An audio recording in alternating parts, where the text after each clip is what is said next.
So the GOP is in a bit of a civil war. What are the two different sides here? One is the so-called Tea Party faction, but they're not really Tea Party. They're just extremist right-wing billionaires, largely. It has nothing to do with the grassroots, as I'm about to show you. But they're in a fight with the more quote-unquote mainstream Chamber of Commerce and multinational corporations. So there are no good guys in this story. It's basically the Koch brothers versus corporations that are taking over our government and our lives. So nobody's a winner, except for the fact that they're at least fighting, and wasted money against each other.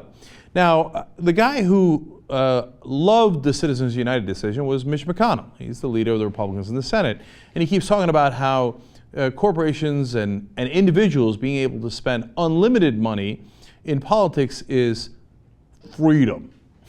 Well, it turns out they have the freedom to spend them against him as well. He's in a race right now where he's being primaried. I'm going to get to him in a second, but first let me give you the numbers as to why Citizens United has done some significant damage to Republicans. Now, they get primaried far more than Democrats do.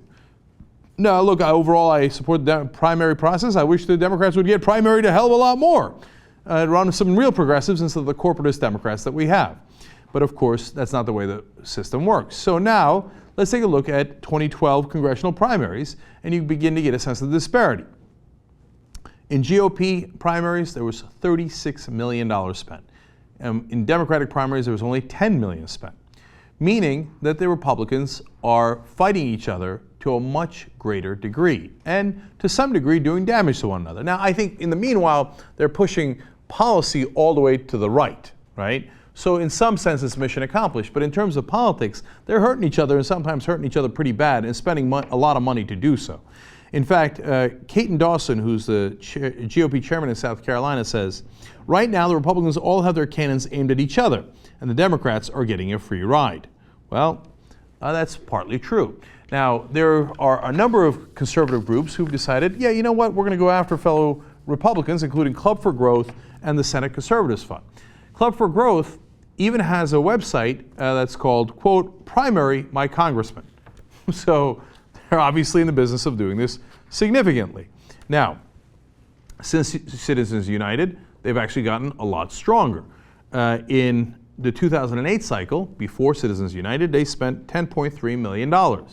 Well, after Citizens United took away any restrictions on giving to groups like Club for Growth, they wound up getting $23.4 million and spending that in that cycle. So more than doubled their spending.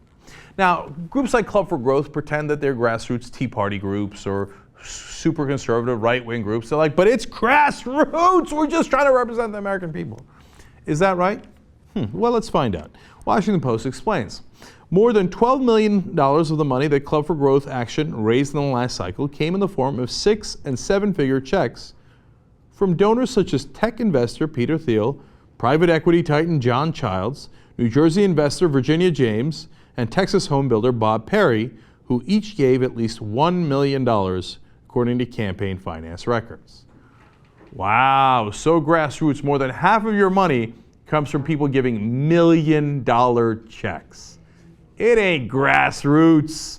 It's as fake as it gets.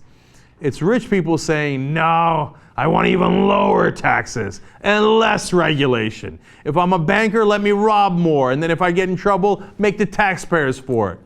If I'm a polluter, let me pollute more and take away more regulation so I don't have to be checked on anything. And I can put my chemicals into the river or whatever it needs to be.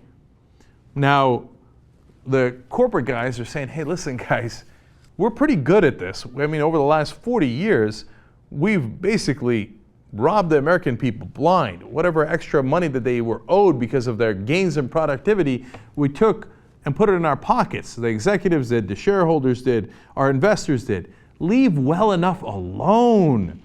But the greedy can't stop being greedy. So the Koch brothers of the world and the other guys who gave that money to Club for Growth, the Senate Conservatives Fund, the Freedom Works, etc., say, no, I want even more.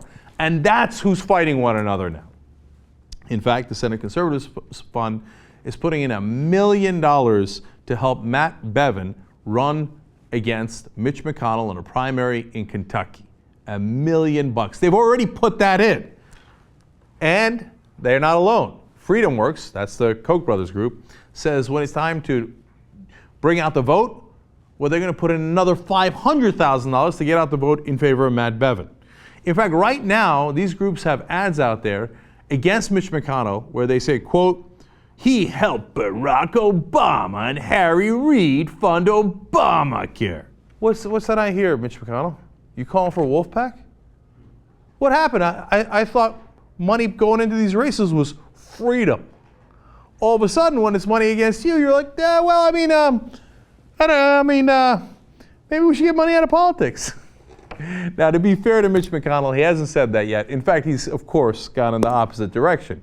I like how we're being fair to him by showing you what a bigger prick he is. He's argued in McCutcheon, which is a new Supreme Court case, that more limits should be lifted so that the multinational corporations on his side can give more to the parties in an unlimited way. Whatever restrictions were left, they say, nah, lift those. And let me fight against the Koch brothers by getting ExxonMobil and all the other guys who got my back to turn even a bigger cannon against them. And don't worry, that cavalry is here. There's already now new groups, some of them are old, some of them are new, that are funded by the corporations to go fight against the Tea Party. They're called American Action Network and Main Street Partnership. Those are two that are now backing not just Mitch McConnell, but establishment Republicans. They're run, I should say, by former congressmen like Stephen La Tourette and former senator like Norm Coleman, who's as establishment a Republican as you can get from Minnesota. And the Senate Conservatives Fund used to be run by Jim DeMint, who's a former senator from South Carolina. So they've all found ways to milk the different rich people for money to spend against one another in a war of epic greed. And finally, the Washington Post explains that the corporations aren't going to take this lying down. They really want to be able to take their winnings off the table here. They explain centrist GOP groups and industry organizations, such as the U.S. Chamber of Commerce, are firing back, laying plans to spend heavily to bolster McConnell and other establishment Republicans. Well, the battle is joined. And if the Koch brothers win, we all lose because we get even more extreme right-wingers who will block government from doing anything for the people. They'll be even more obstructionist. They will not negotiate on anything, and they'll bring down one government shutdown after another. Now, if the Chamber of Commerce and the multinational corporations win, well then, they'll do things like the grand bargain, where yes, the government will be running, but they will have bipartisan agreement from corporatist Democrats and Republicans to cut things like Social Security and Medicare that help us in favor of corporate tax cuts. So yes, there is a GOP civil war, and yes, you'll see organizations like MSNBC celebrate it. But the reality is, it's a lose-lose for us. Until you get money out of politics, the only people who can win are either the Koch brothers or the Chamber of Commerce, but certainly not the American people. There's only one way to fight back against both of them. You get money out of politics entirely.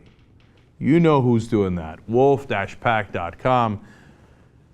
Any way you can help, man. Sign a petition, become a volunteer, become a member, wolf-pac.com. Because these guys, they're never going to let up. So we got to fight back just as hard.